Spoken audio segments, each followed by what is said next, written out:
back. So now we're at part 2 of the starter solenoid. Hopefully we get it working today. I got the replacement part, or the part that was on it before. It's not technically the part that's supposed to go to it, but it's a solenoid inner boot.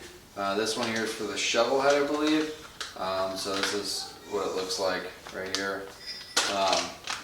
And then I also ordered these inner seals, or the replacement seals for the thing. This is what's supposed to go on there, combined with an actual boot that doesn't have the back side, but I think that this boot was the only thing that was on there. So we're going to try and figure it out and get it on there. I'm going to treat it like a shovel head, because I couldn't really find the Ironhead parts, specifically the boot, without the back plate on it. So yeah, so we're going to start diving into it. I'm going to start taking it apart and kind of talk through what I'm going to do, and then I'm going to do it, and then we're going to put it back on the bike, and hopefully it starts. So yeah, let's get started. Alright, so got it here, no change from last time you saw it. So what I'm going to do is I'm going to push this back here, spring down, and take this little pin out. That'll allow me to remove the spring. Once I remove the spring holding it in, I can pull the plunger out from the back side. So, get a pair of pliers. Pull this little bitty spring out right there. Then this and this lift off there. So with that, I can lift this. This comes right off. So I'm going to wipe this down, obviously, and wipe out the inside because it still has some of the original boot in there. All right, so I was able to like bend the opening around to get like kind of around this little like pin that's right there underneath this plate. So now when I press on it, it opens up fairly well. If you hear sloshing, it's just I put some parts cleaner on it just to clean it out. But yeah, so here it opens up. So hopefully this puts the correct spacing and everything on here, and it works again. If it doesn't work, then my next step is I'm probably gonna have to replace this right here, this gear. Or the clutch, it's called the starter clutch, I believe. So yeah, we're gonna move over the bike and I'm gonna put it back in the way I got it out. So I'm just gonna basically put it back in and then put the 2 bolts that are on this side through, and then once I do that, put all the wires and everything like that. So let's go over there and I'll start putting this back together. Alright, so we're gonna try and feed it back in this way. Try and do this without taking off the primary, so see how this goes.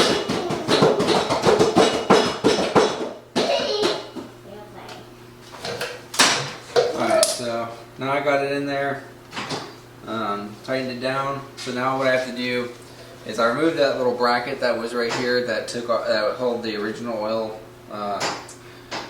tank on there. So now I gotta I redid all my grounding wires and everything like that.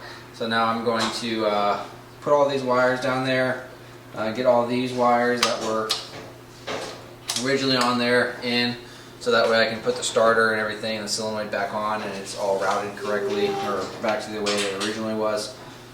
So yeah, I'm going to get all that in there and tighten down back the way it was. Alright, so the next step now is I'm going to put this wire back in here, and I'm going to put the starter in next.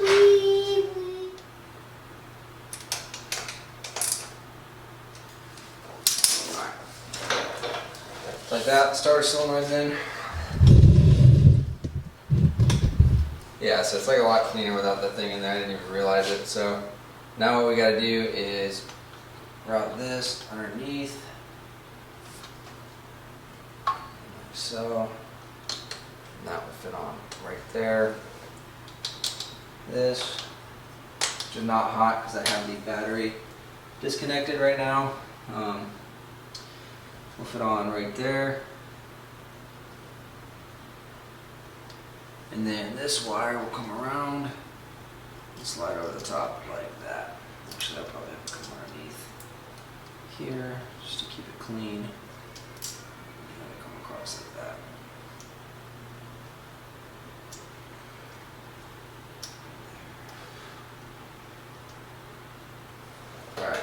because I had to get some zip ties, get all the nuts and bolts for all of this. So I'm going to put all this back together, wire it back up, and then I'll be right back with y'all.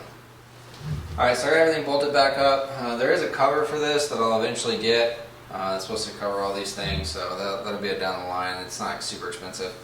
And then I removed that little piece that was right here. So now that I got all this bolted back up, I'm going to throw the exhaust pipe back on here, and then put the seat back on and everything like that. It's off for another video on the fender, so go check that out.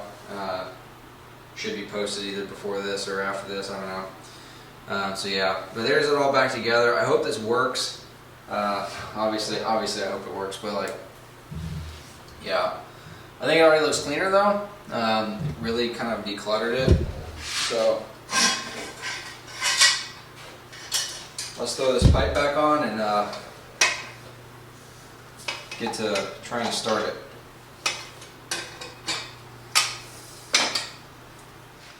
Alright, so I got everything hooked back up. Now you see the pipes there, whatever, it's more clear now that I took that out. So we got power going there. Yeah, so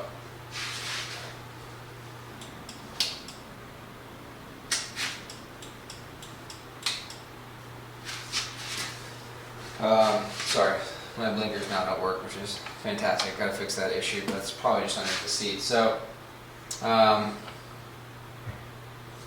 yeah, we're going to take a look at this, see how this goes, and we're going to open up the garage and we're going to try and start it, so just give me a minute.